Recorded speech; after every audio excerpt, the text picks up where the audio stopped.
Hey, YouTube. I recently had a talk with my community about the whole Twitch versus YouTube debate that started due to recent Twitch announcements. This video begins with shedding some light on Twitch's history and the missteps that have led to streamers being a bit unhappy.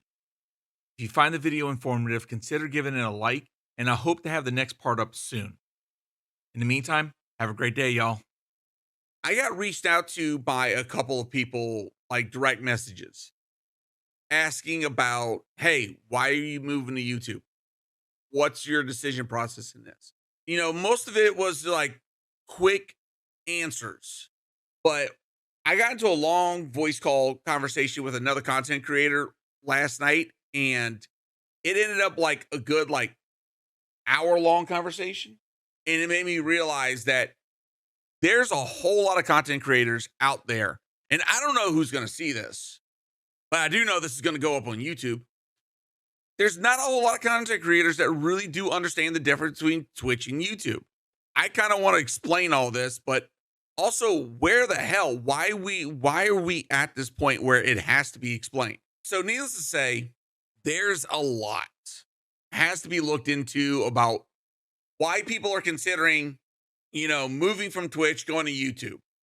So let's get down to this. What led us to this debacle that's got creators wondering, hey, why do I need to consider YouTube?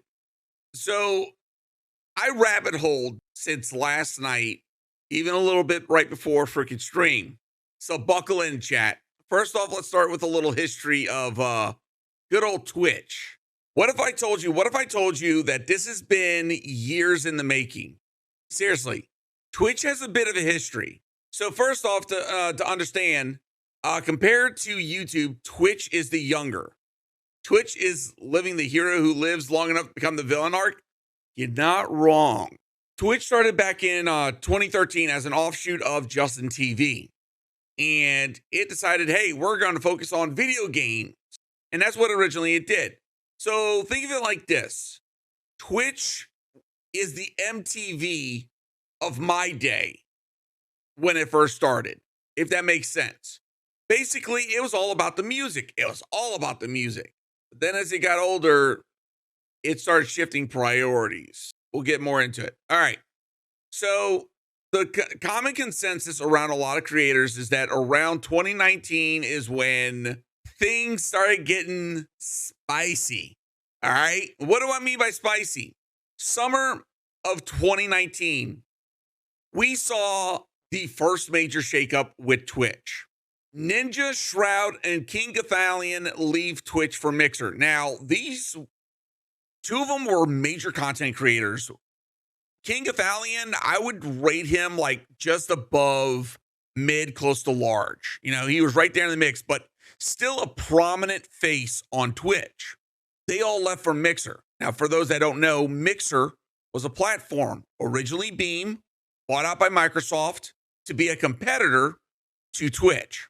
So Mixer paid money, exclusivity deals to bring these three creators over. Now, Ninja, he's the biggest name out of them all.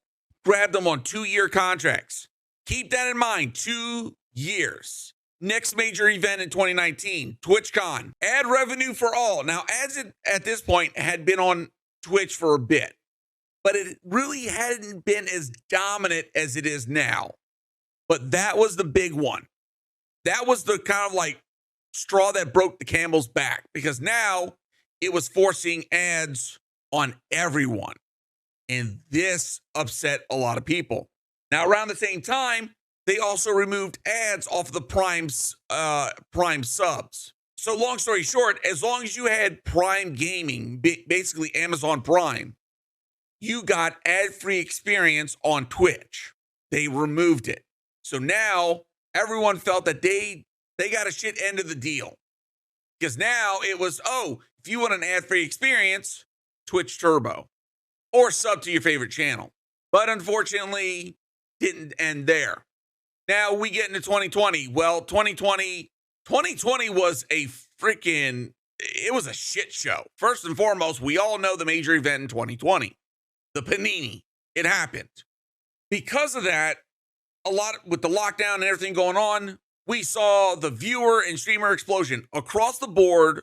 YouTube, Twitch, Facebook gaming, a massive explosion in streamers and viewers. It was one of the biggest growths in the industry. Now, why would that be a major problem? Yeah, we got more viewership, but we also got more hands in the pot, if you will, more content creators. Most newer partners now, they started off either during or after the panini. So for a lot of us older peeps, a little bit of sourness, but then it also made us realize we screwed up. All right, so this was a big one. This was the next big major event in the streaming industry / Twitch drama. Mixer shut down. A competitor to Twitch and YouTube shut down June of 2020. Now, remind you, in 2019, Ninja, Shroud, King Cathalion, major streamers got 2-year contracts, right? Dropped. So now they got their money, they got their payday, and now they've got to go find a new home. Ninja Shroud came back to Twitch. King Cathalion went to Facebook Gaming. I'll get to that in a little bit. Also, that same summer, that same month, mind you, still to this day, it's a mystery. Dr. Disrespect permanently banned on Twitch. Let me dial this in right here. Okay, why is this so important to bring up? One streamer mysteriously banned. Why is that so important? Dr. Disrespect was bringing numbers to the platform, had a viewership that was rivaling Ninja at his prime, and all of a sudden banned. And I'm not just talking about like kicked off for a couple days. No. He is permanently banned. His account's deleted, gone. There's so much legal involved with it that both sides will not and cannot say anything about it. That's major, okay? And still the ramifications of that, it's still got a lot of people kind of concerned. So in the winter of 2020, the Twitch decided to update the hateful conduct and harassment policy in regards to severe attacks towards marginalized creators. There was a lot of crap going on that marginalized creators and members of the LGBTQIA plus group were getting attacked. And it was getting so bad that Twitch finally had to come out and say, oh, here's a new policy towards hateful conduct and harassment that still to this day are inconsistent with how they enforce it. So it's left a little bit of sour taste in people's mouths. All right. Now we roll into 2021. For the most part, and one thing you'll find, a common theme, if you will, is that shit tends to go down like the latter half of the freaking year. I don't know why. It's like everything's quiet on the Twitch front in the first half of the year until the freaking ass end, and then it goes to shit. All right? Summer 2021. All right? It's about a year ago, chat. I can't make this crap up. YouTube signs Dr. Lupo, Tim the Tatman to exclusivity deals. Other streamers signed similar deals in the following months, moving to YouTube. So here we go. It's 2 years later, chat. It's 2 years later. Now another competitor has stepped into the ring and decided, hey, you know what? We want greener pastures. We want better. They go to YouTube.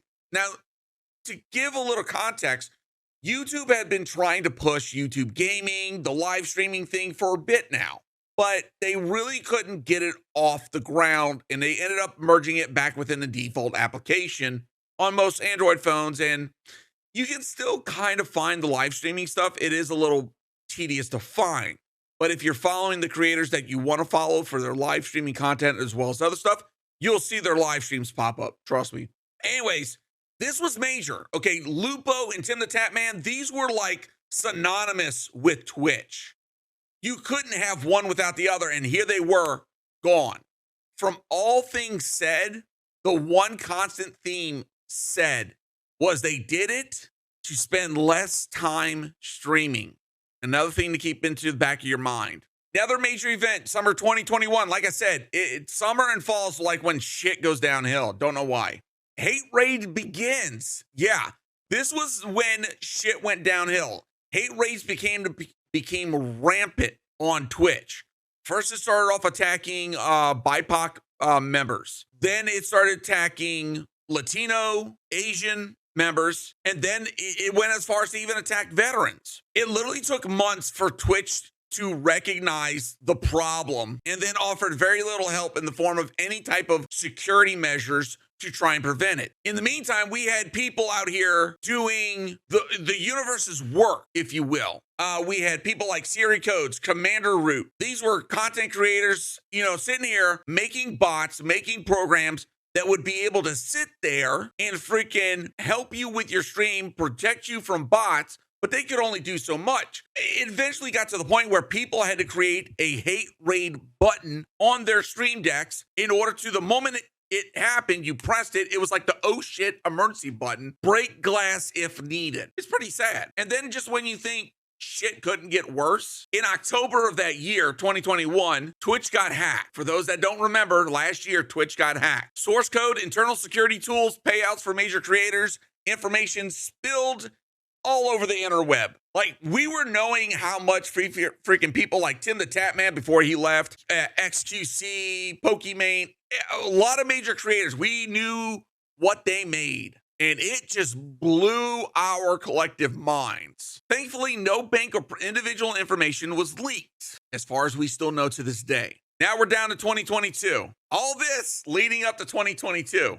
Spring, rumor of exclusivity removal and all creators moving to a 50-50 split emerges. This was done by Zach Bussey. By the way, if you are a content creator on Twitch, on YouTube, you should be following Zach Bussey. He is this man shares so much info and will tell you exactly what you need to know with any new features or things coming out for Twitch. But he leaked this from internal people from Twitch. This came out, and for a lot of us, it was that we had the popcorn ready when when that message came out. It was like we knew this was coming. We were just waiting for the shoe to drop. Summer of 2022, Twitch removes exclusivity from all contracts, allows multi-stream to short form platforms. Basically, at this point, Twitch is like, oh yeah, we are not going to have y'all exclusive to Twitch anymore. You can go end your stream, then go stream over on YouTube. Not a problem. You can multi-stream, but you can only do it to short form platform. A lot of people saw that as a win, but for those that knew, it was coming. A month later, Twitch announcement, end of 70-30 split for partner contract due to operation costs, and denies a 22,000 user petition for all creators to move to a 70-30 split, and their justification was ad revenue and community as reason. So now people are finally starting to understand that Twitch doesn't see them as worth enough to give a 70-30 split. And on top of that, saying, oh, the ad revenue is our justification for it. This is a platform that in the past has shown that they won't do anything to expand their environment to make it an algorithm based, number one. Number two, to have our clip and our VODs be in any sort of environment that can earn ad revenue and be discoverable to other people that want to see it. In other words, be a competitor to YouTube. But that's the drama that gets us to where we are at right now. So for those here, now that you have an understanding, do you see why people are starting to question whether or not to continue streaming on Twitch and are now starting to look towards YouTube? Because when I start breaking this down even more, it's really going to boggle y'all's mind because there's a lot to this.